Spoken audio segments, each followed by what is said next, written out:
ಬಹಳ ವರ್ಷಗಳಿಂದ ನಡ್ಕೊಂಡು ಬಂದಿರತಕ್ಕಂಥದ್ದು. ಚುನಾವಣೆಗೆ ಮುಂಚಿತವಾಗಿ ಯಾವುದೇ ಬಜೆಟನ್ನು ಯಾರೂ ಕೂಡ ಕೊಟ್ಟಿಲ್ಲ.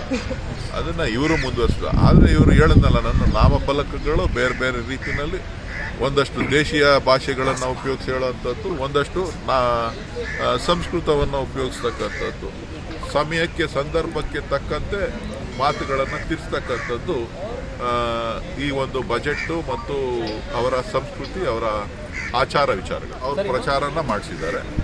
ಇವತ್ತು ನಿರ್ಮಲಾ ಸೀತಾರಾಮನ್ ಅವರು 2ನೇ ಅಧ್ಯಾಯನ ಹೇಳಿದ್ದಾರೆ. ನಿನ್ನೆದು 1ನೇ ಅಧ್ಯಾಯ, ನಿನ್ನೆದು 2ನೇ ಅಧ್ಯಾಯ, 3ನೇ ಅಧ್ಯಾಯ 5ನೇ ತಾರೀಕಿದೆ. ಇವತ್ತು ನಮ್ಮ ಗ್ಯಾರಂಟಿಗಳನ್ನು ವಿರೋಧ ಮಾಡಿದಂಥವರು ಗ್ಯಾರಂಟಿ ಹೆಸರಿನಲ್ಲಿ ಚುನಾವಣೆಗೆ ಹೊರಟಿದ್ದಾರೆ. ಸೊ ಯಾವ ಗ್ಯಾರಂಟಿಗಳು ಭದ್ರ, ಯಾವ ಗ್ಯಾರಂಟಿಗಳ ಮೇಲೆ ನಾವು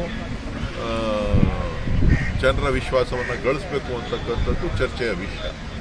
ಸೊ ಆ ಒಂದು ನಿಟ್ಟಿನಲ್ಲಿ ಅವರ ಅಭಿಪ್ರಾಯವನ್ನು ವ್ಯಕ್ತಪಡಿಸಿದ್ದಾರೆ. ನಮ್ಮ ಸರ್ಕಾರ ಒಂದು 5 ಗ್ಯಾರಂಟಿಗಳನ್ನು ಘೋಷಣೆ ಮಾಡಿ ಕರ್ನಾಟಕದಲ್ಲಿ ಅನುಷ್ಠಾನ ಮಾಡಿದೆ. ಅದನ್ನು ನಾವು ಮುಂದುವರಿಸ್ಕೊಂಡು ಹೋಗ್ತೇವೆ. ಜನ ಅದರ ಬಗ್ಗೆ ಸಂತಸವನ್ನು ವ್ಯಕ್ತಪಡಿಸಿದ್ದಾರೆ.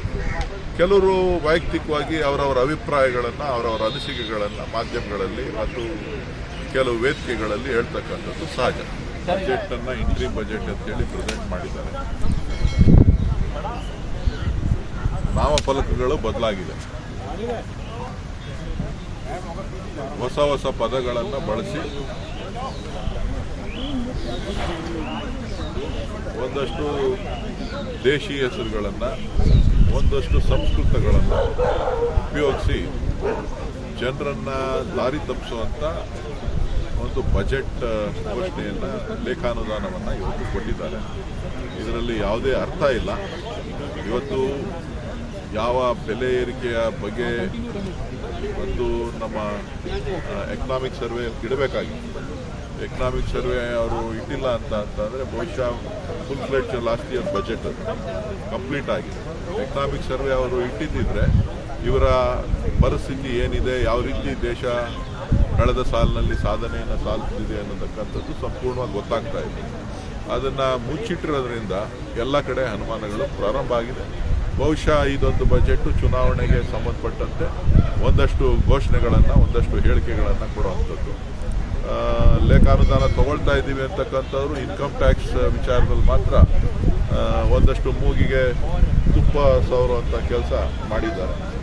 ಸೊ ಅದನ್ನು ನೋಡಿದ್ರೆ ಚುನಾವಣೆಗೆ ಬಜೆಟನ್ನು ತಯಾರು ಮಾಡಿದಾಗಿದೆ.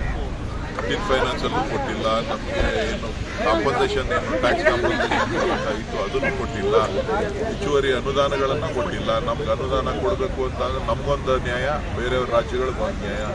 ಯಾವುದೇ ವಿಚಾರಗಳಲ್ಲಿ, ನೀರಾವರಿ ವಿಚಾರಗಳಲ್ಲಿ ಕರ್ನಾಟಕಕ್ಕೆ ಅನ್ಯಾಯ ಮಾಡ್ತಾ ಇರ್ತಕ್ಕಂಥದ್ದು. ಈ ಎಲ್ಲ ವಿಚಾರಗಳನ್ನು ಕೂಡ ಇವತ್ತು ಚರ್ಚೆಯ ವಿಚಾರವಾಗಿ ಮುಂದಿನ ದಿನಗಳಲ್ಲಿ ನಾವು ಹೋರಾಟವನ್ನು ಮಾಡ್ತೀವಿ.